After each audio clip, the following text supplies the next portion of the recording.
Hey, this is Captain Morris from the City of Newberry Fire Department. Today we're going to be looking at the water can and developing can confidence. So some of the things we want to consider is the can filled to the proper weight for the proper air? That ratio between too much water or too little water and even the right amount of air, that can dramatically affect what we're getting out of our can.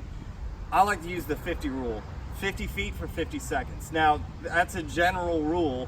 So some, depending on the manufacturer, some of those are a little off. Sometimes it can be 45 feet, 55 feet, and that's your initial burst. So what we've actually got is two cones set up. We got one set up at 25 feet and our other cone set up at 50 feet. And what you'll see when we initially spray with our can, we're gonna have an extension, full extension, 45 to 55 feet. And it'll slowly die off from there. The other is our duration is 50 seconds. Once again, that's a general rule. It doesn't mean that all manufacturers are the same.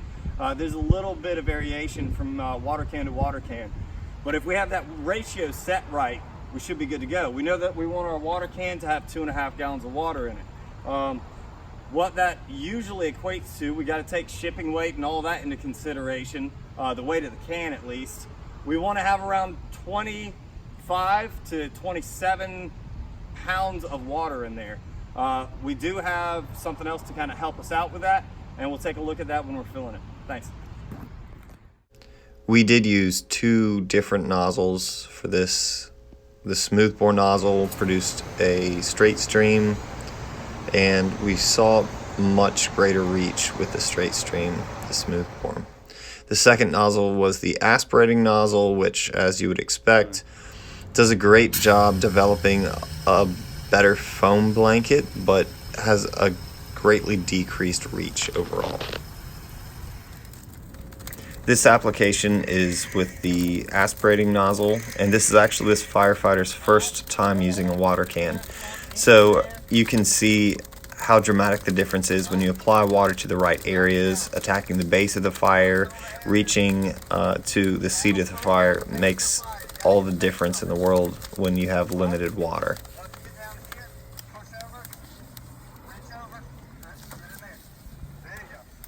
So how do we know when we're filling it right? If you look here, this has a little plastic sleeve that goes down in it.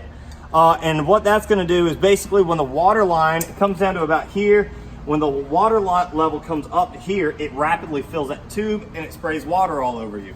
So we're gonna fill this thing and I'm gonna demonstrate as it.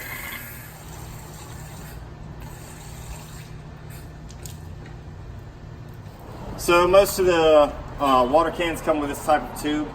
With this tube, it shows us it basically shows us the depth that we want to fill this in the can. So this sits right inside of the can.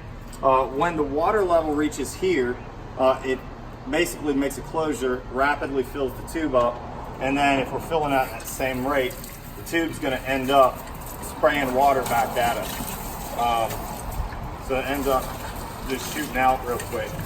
A lot of times if we have too much suds in there, it's going to prevent it from actually indicating. So then we can kind of knock it down and we can check to make sure our water level is where we want it to be. So basically, remembering that this is the depth gauge, if it was sitting down here, you know, about this right here. But we want to consider that weight as well. Playing with the weight, we found that 22.5 pounds is a good level because we get a long reach with it. But 25 to 26 is what's recommended.